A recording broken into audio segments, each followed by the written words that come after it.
We have with us Sean with his film Beyond Homeless. And Sean, there weren't very many films that unanimously had very high scores from our judges, and your film was one of the few films that did. It was incredible. And I think a lot of the reason why is because all of the judges at one point have worked in San Francisco, for their jobs. We have a couple that are still out in San Francisco, but for the most part, the rest kind of moved away from San Francisco.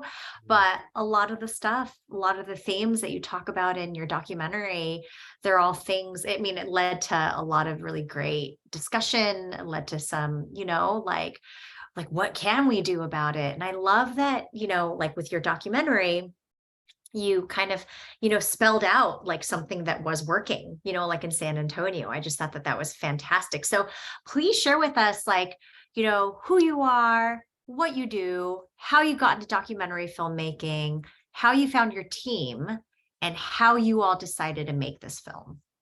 All right. Yeah. So I'm a kid that just moved. I'm not a kid anymore, but I was a kid that growing up all over the place, a oil brat. So, I moved every 4 years of my life, lived overseas quite a bit.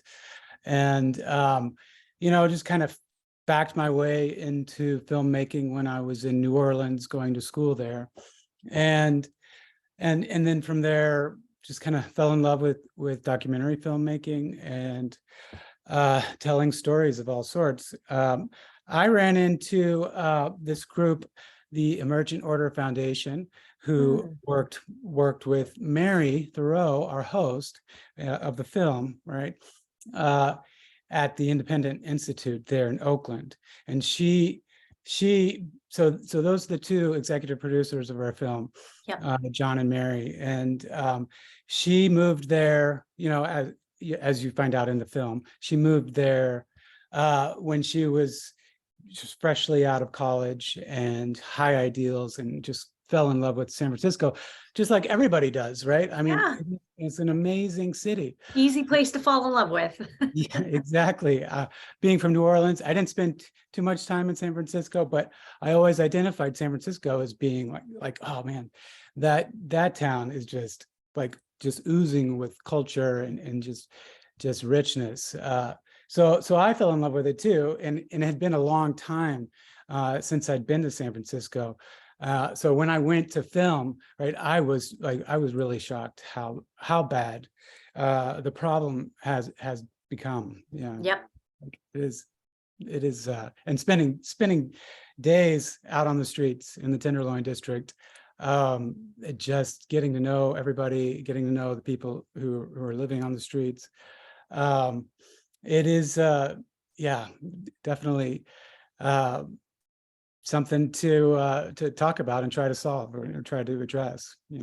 I can imagine from y'all's perspective, and I've in talking to people who have lived out there and doing business, going out there for business, like walking over VCs, walking over people, and just having that feeling, like you said, of helplessness, right? I think that's what it is.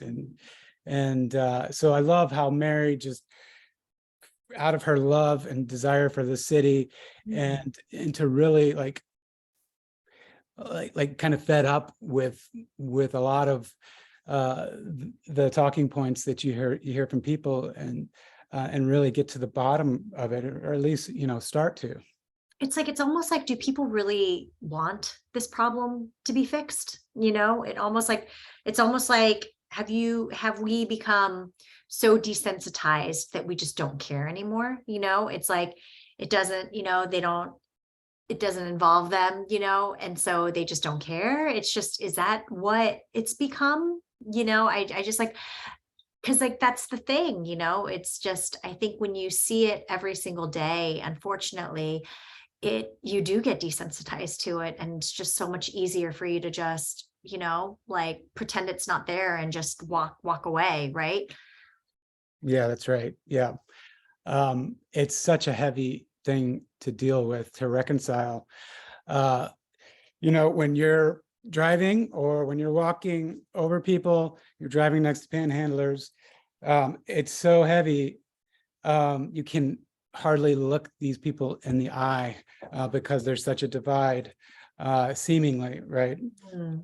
And you feel helpless, right? Like you can give them money, you can do all these things, but then they're gone, right? Like who knows? And our tendency, I guess, is just to kind of hope that the money, our taxes, money that's going to address these issues, our charity giving are going to address it. But I think until it's until everyone sort of really kind of does something themselves is when you sort of start to break down the wall and just figure out. And really, we can't do much, right? We can't do we can only do little things, and I think that's beginning. That's the beginning of sort of humanizing these individuals, and coming to terms with the stigma inside of our own heads, and then to be able to talk about it and to reason, like, oh, okay, so what can we do about it, right? Like, realistically, because we're not going to figure out what to do about it if we're turning to our phones, technology, things that are insulating us from the issue itself. It's only going to grow worse, and we're not going to sort of be able to come up with good solutions in addressing it. So I have a question for you. There are so many tech companies, in San Francisco, and there's just a lot of wealth. What part do you think big tech, what part do you think these tech companies that are in the area can play in solving for this problem? Yeah, good question. I think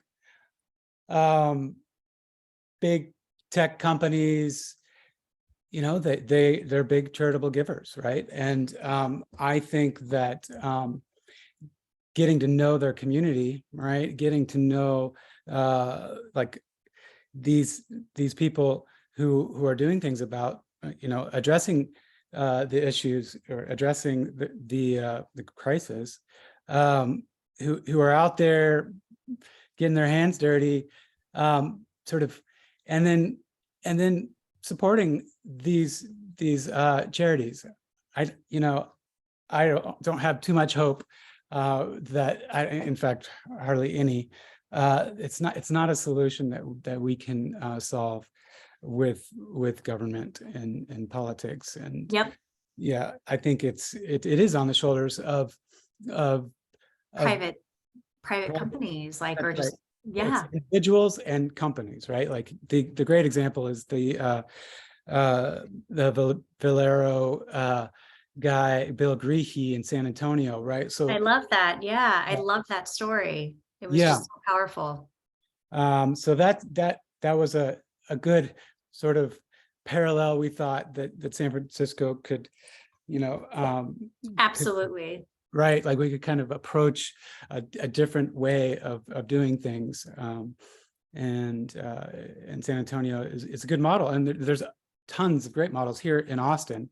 There is this just amazing community. It's called Community First Village.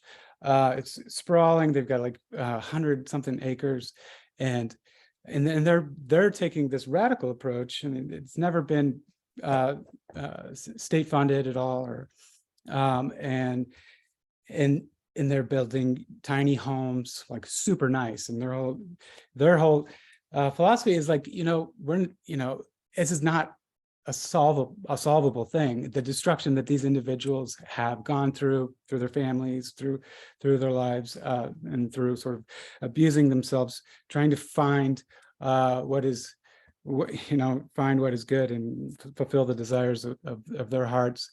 They're just like radical accompaniment. They're out there, and they're surrounding them with ways to work, Yeah. and to pay for their rent, right?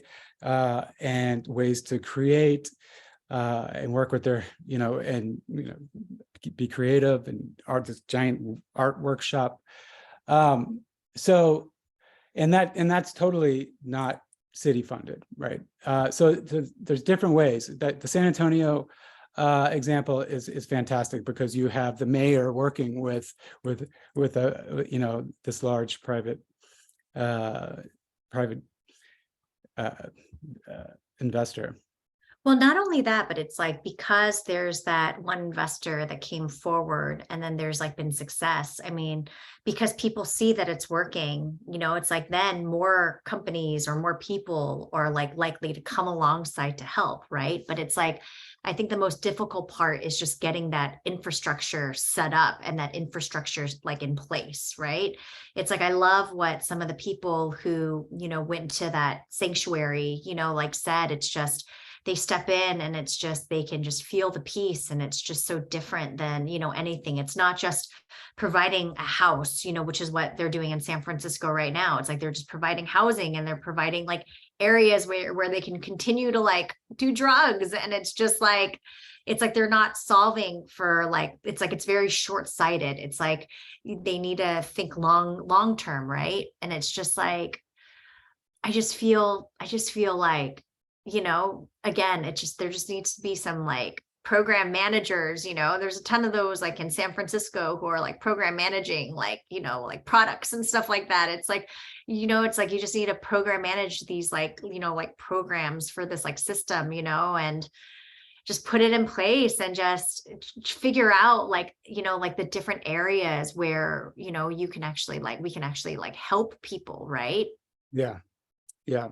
Um, you know, I think that's the approach that Gabriel Baldinucci and his company Urban Vision Alliance, they're, you know, they very much take a you know, a tech approach. Like we can let's manage this for the city. Let's figure out, let's like help these cities figure this out from, you know, from a technology perspective, and just like really utilizing our skills that we have, the skills that we're developing in software and for you know, for the public.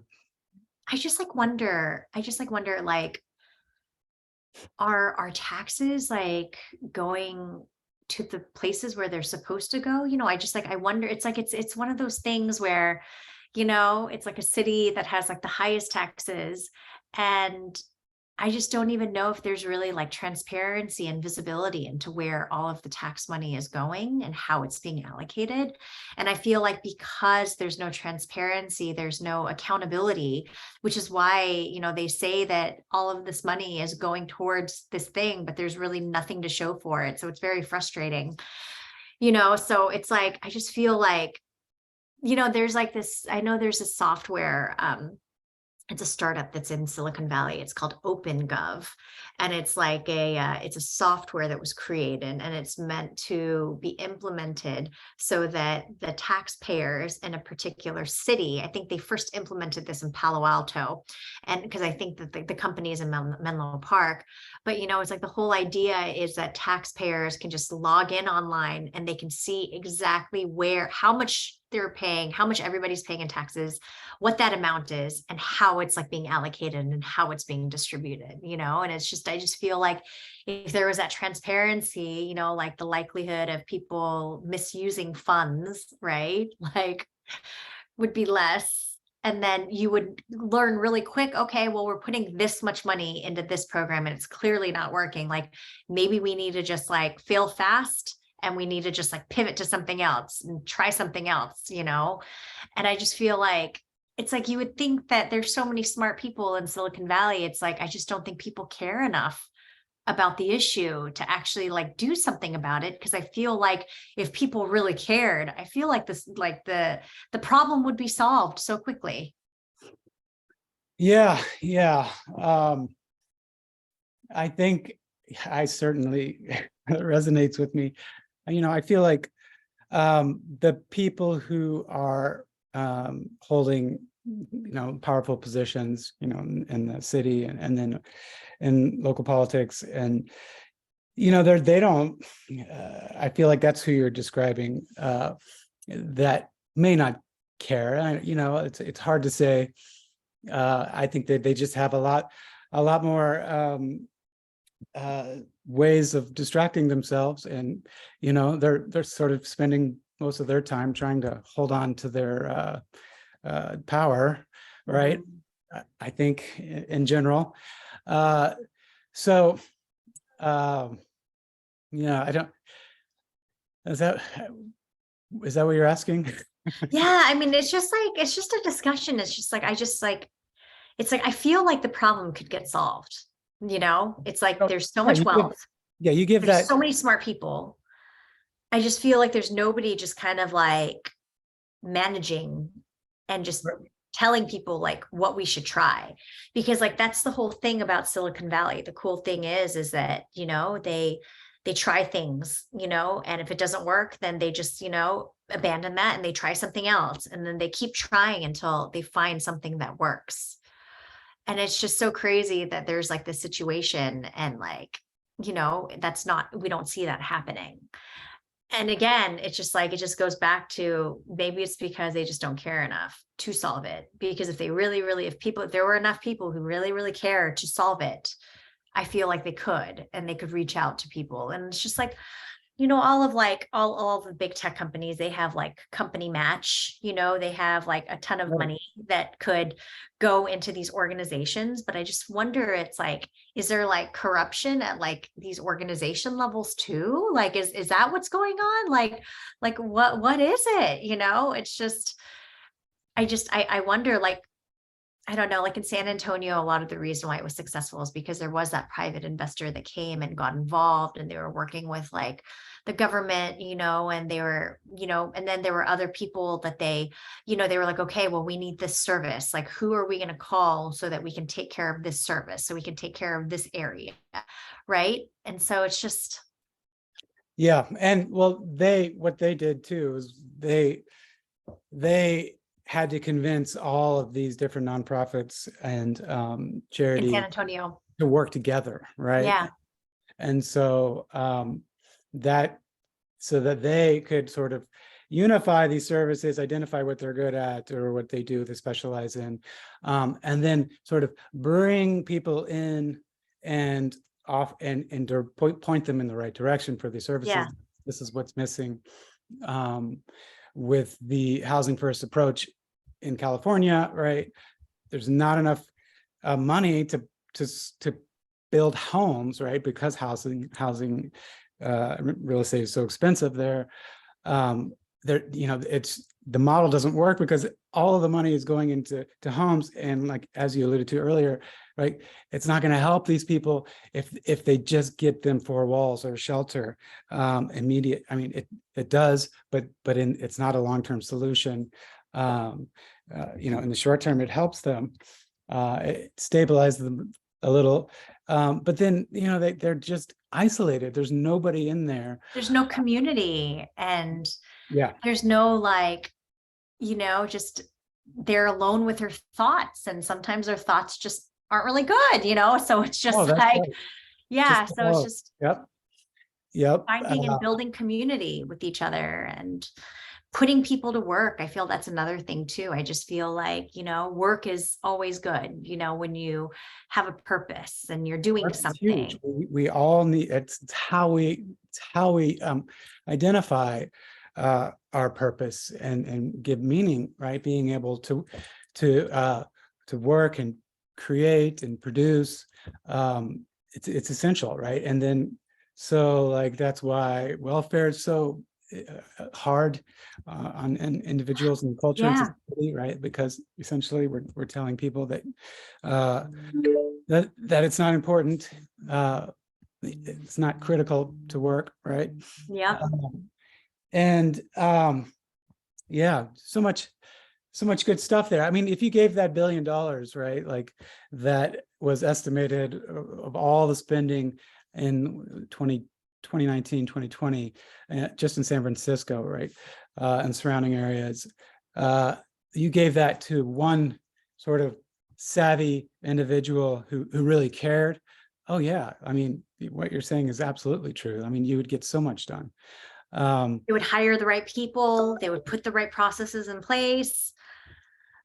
but You know, it's just like, that's unrealistic. I wonder if people just don't do it just because they have nothing to gain from it. Maybe our values are sort of not in the right places. Like there's so much going on. It's so complex. It's a human issue, right? Yeah. And we are complex, right? And we're messy, and we're the most beautiful things in the world. But so I think what you're saying too is like, in general, as approaches go, right, we have to make sure that we don't try to solve this as a transactional approach. That this is not something that we can figure out a turnkey solution and serve this person and let them go, right? Because that's not how things work, right? Because we're human. We need those connections. We need community. We need, Yes. most of these people come from broken homes, and that's where it all starts. Uh, and and we have, and so they're completely lacking those essential needs of feeling of being known, and feeling supported, right? Like the Having a family purpose, like having a working purpose. towards something. That's right.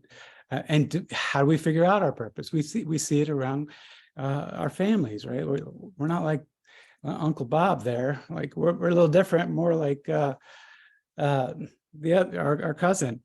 Um, so yeah, like understanding that the needs of all of our own needs, right? Like and yeah, and then that's exactly why, right? This can't be a government solution. I think government needs to kind of also, like big tech, big companies, businesses, uh, they need to have government itself just needs to kind of enable people, the right people, private sector, individuals, nonprofits, to enable them to kind of do with their money what they want their money to go and do, right? And when they're serving like homelessness, Yep. if that makes sense. So Sean, like what is next for you all? You know, you all made this documentary to raise awareness on this issue, to start conversations. Hopefully there's some change that comes about from it. Like what's next for you all, for you and the company? Like Yeah. what are you working on next? Like are you still going to be working on this particular topic? Like Yeah, I think so. I mean, we've gotten a good response from it so far, and I think it's worth um, visiting different cities, right? yeah, And seeing different solutions, right? Because that San Antonio is just one, yeah, and there's a lot of like really great stories and out there. So, and one of them's here in Austin, and this is Alan Graham is the founder of that Community First Village, and he's an old friend of mine, and I've always been blown away by his work, and sort of he's taken me along his journey to getting to really understand the homeless here in Austin, and so one of my projects has always been to do a documentary series tracking the lives of some individuals here that are going throughout his community, that are yeah. wanting to, and that's been called Take Me Home as a film project. Um, so I'm hoping that I get to do more with Mary Thoreau and Independent Institute and John Popola, and also do this project, show the world, and really kind of humanize a lot of these individuals and let them kind of tell everybody what our needs are, like reflect um, ourselves to us Yes. through these beautiful characters, right? And who have so much to tell. And I think it's important for our society, our culture. So tell us a little bit more about the organization, the organization that you're partnering with, Mary's organization. Yeah, the Independent Institute. Yes. is, her late husband, David Thoreau, had founded this institute in Oakland, and I think they're a very much devoted to free market independent thinking and sort of let's see, sort of liberal ideals, right? And yeah, so they're fantastic. They got a lot going on. They've got publications. You should definitely look them up. Is it a nonprofit? Yeah, I'm sure it is. Okay. Yeah. We might want to cut this part out. I'm just So pretty much like just it's you, and you are working for this company. Yes, this Is that project Beyond Homeless yes? is a they are funded this project. They Right. funded this project, and then you came on board just as I like came on board like after the first production. They lost their director. they did. Yeah, right. And so they knew that I had worked on different homelessness projects here in town. And so we just kind of collided, and I took the project over for them, and got to go to San Francisco, and we had on the last day there, our van got broken into. Oh my gosh, of course. Production gear Classic San stole. Francisco. Yep. I knew it was a problem. And I just let my guard down at the very end on our way to the airport. Gosh. And that hurt so bad. But we met some amazing people there, and I realized how much I love San Francisco and how much help it needs right now.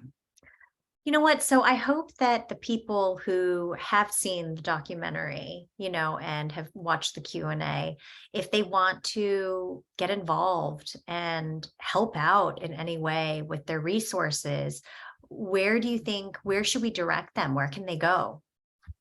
Oh, definitely go to beyondhomeless.org, I believe. Yeah. They've got a great site. And sign up and sort of learn all about the individuals who are in the film, more individuals and companies who are helping out and innovating. And you were saying that you were planning on highlighting some stories, right? So where is there like a YouTube channel that people can go to like follow that? Like where can people go? Yeah. takemehome.org or let's see. Yeah. Or they can just follow me, Schiavolin.com, or and also Social media? social media, website, I got a Facebook page that I never update. I don't but yeah, just reach out to me via my website, and also check out Emerging Order, eo.foundation. And we're doing a lot of good content these days too. Awesome. So we have a place to direct people if they want to stay connected and get involved. And Sean, we look forward to seeing, more videos from the Take Me Home series that you were talking about earlier. And hopefully, there can be some change that can happen, because I feel like it's long overdue in San Francisco. So yeah, I think, it's inevitable, right? We're going to get, or you guys are going to you get things straightened out. You're going to get, you're going to get fed up or whatever, I'm sure there's lots of stuff cooking right now. Yeah. well, Sean, thank you so much for your time, and we look forward to seeing you next week. I appreciate it. Yeah. Take care. All the best, Christina. Thank you.